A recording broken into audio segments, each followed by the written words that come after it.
kaybettik. Yani bunu yiyelim.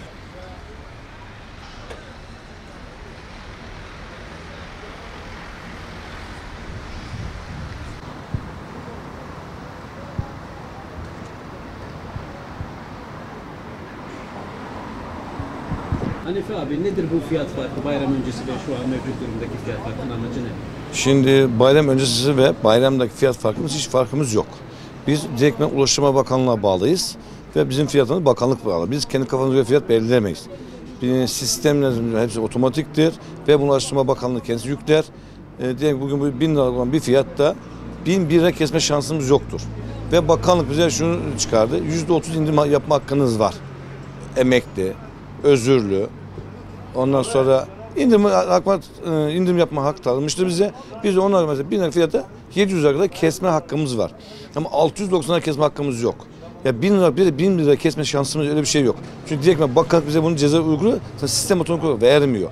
Ya bu fiyatlara fark kondu kesinlikle. Zaten bizim fiyatlarımız 4 ayda bir alınır. 3 ayda bir fiyat alma şansımız yok. Bakanlık müsaade etmiyor buna. Ancak fiyat düşebilmek için rekabet kurulundan biz fiyat alıyoruz ve 3 ayda 4 ayda onu oynama şansımız hiç yok. Ya mevzu şey mesela 1000 lira bir fiyatı bayram mesela şu anki şeyde 700-800 lira. Bayramda zaten bakanlığın verdiği fiyat ne? Onu uyguluyoruz. Hatta onun üstüne çıkma şansımız zaten sıfır. Bunun yani kim diyorsa %30, %200, %200 zam kesinlikle yalan söylüyor. Onu bak bizim her şey belgelidir. Bakanlığın verdiği fiyatlar bize şeylerimiz asıldı bizim. Duvarda asıl vatandaş onu görüyor. Tamam mı? Bize taban ve tavan fiyat var. Onun altı inme şansı ve çıkma şansımız yok. 12 Mart gördünüz mü fiyatı? Bugün. Evet. Fiyat kaç para? 1600 lira. Bakanların verdiği fiyat. Çıkıyorum oradan. Gördünüz mü? Bak şurada indirim yapma hakkımız gözü değil mi? Şu bak fiyatından belirlemişiz. En son fiyat 1250 lira. Şurada bak 1250 lira. 1240 lira yazma şansımız yok. Ve 1610 lira yazma şansımız da yok. Örneğin bak bir şey söyleyeyim.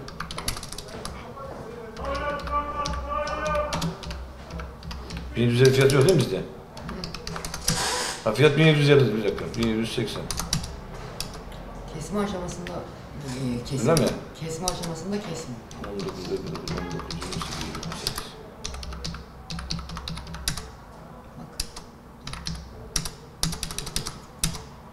Gördünüz mü?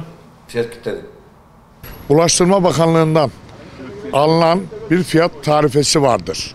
Şöyle söyleyeyim, her fiyat tarifesinde ulaştırma taban ve tavandır. Zam diye bir şey yok. Televizyonlar bas bas bağırıyor. 1000 liralık bir yol.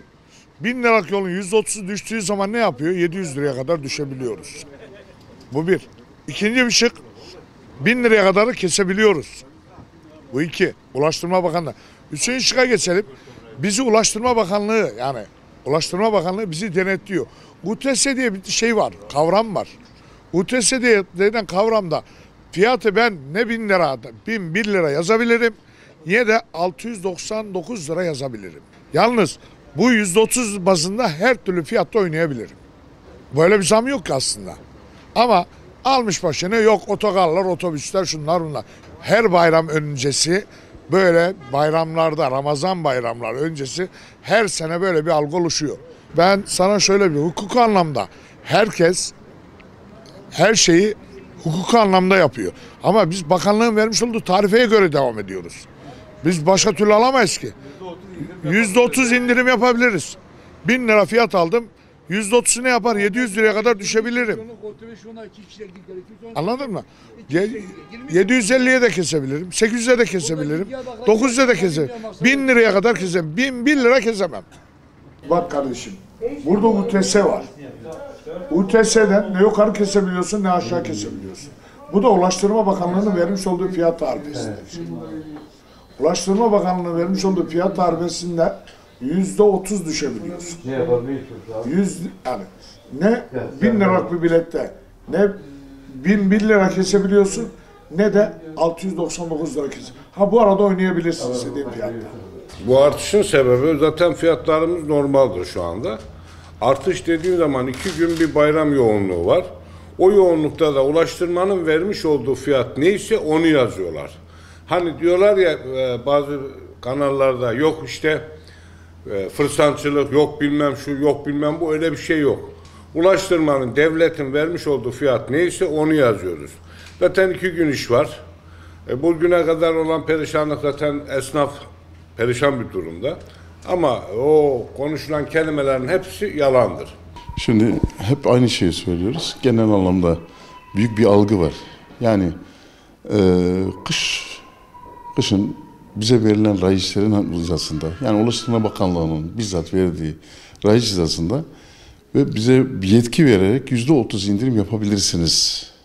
Onun dışında indirim yapamazsınız veya fiyatlarınıza bunun dışında, verdiğimiz rayişler dışında zam yapamazsınız diye.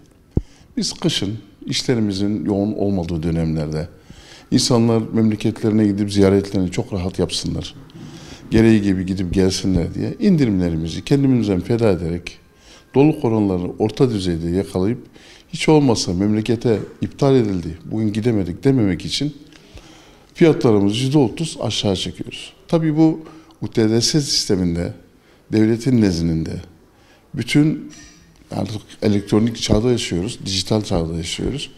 Her taraftan bizim fiyatlar görülmektedir. Yani bizim aldığımız rayişler bakanlığın önünde her zaman vardır. En ufak bir şekilde biz %30'un üzerinde kesersek büyük bir ceza alıyoruz. Yolcu başı yaklaşık olarak 11.000 lira hem idari ceza alıyoruz hem de mesleki cezalar alıyoruz. Hem de puanlarımızdan düşürüyor. Dolayısıyla bizim böyle istediğimiz gibi fiyatı işte %30'lardaydı, işte fiyatlarımız 700 liraydı. Biz 1000 liraya çok rahatlıkla çıkarıyoruz diye bir şey yok. Bizim dolarlık oranlarımızı da geliştirdiğimiz zaman arabalarımız bazen bayramüstü tek taraflı yolculuklar oluyor. Bu tek taraflı yolculuklarda buradan Mardin'e gidiyoruz. Mardin dediğimizde Mardin'e gidiyoruz. Mardin'den boş dönüyoruz. Biz bunları da göz önünde bulundurmuyoruz. Asıl gerçek ve real fiyatlarımıza geri dönüyoruz. Ve bu da algı olarak halkımızda maalesef yani o da yüzdelik olarak vurursan 100 kişinin arasında %5 bile demeyeceğimiz bir çalkantı içerisinde devamlı fiyatları çok yüksek diye ortaya bir şey saçılıyor. Bunu da toparlamaya çalışıyoruz. Biz bu mesleğimizi özel sektör olduğumuz için de maliyetlerimiz çok yüksek. Hiçbir yerden bir yardımımız olmuyor. Bizzat kendimizin üretip hazırladığı ve kendi real bütçemizle yaşattığımız bir sektördür. Bu sektörün de yürüyebilmesi için gün gelecek biz çok aşağılara çekeceğiz, gün gelecek çok yükseklere de çekeceğiz. Ama biz rayicin dışında bilet kesmiyoruz. Zam yok. Bunu anlatmaya çalışıyoruz. Ben halkımızın bu konuda müsterih olmalarını, hiçbir şekilde zam olmadığını beyan etmek istedim. Hayırlı bayramlar diliyorum, hayırlı günler diliyorum.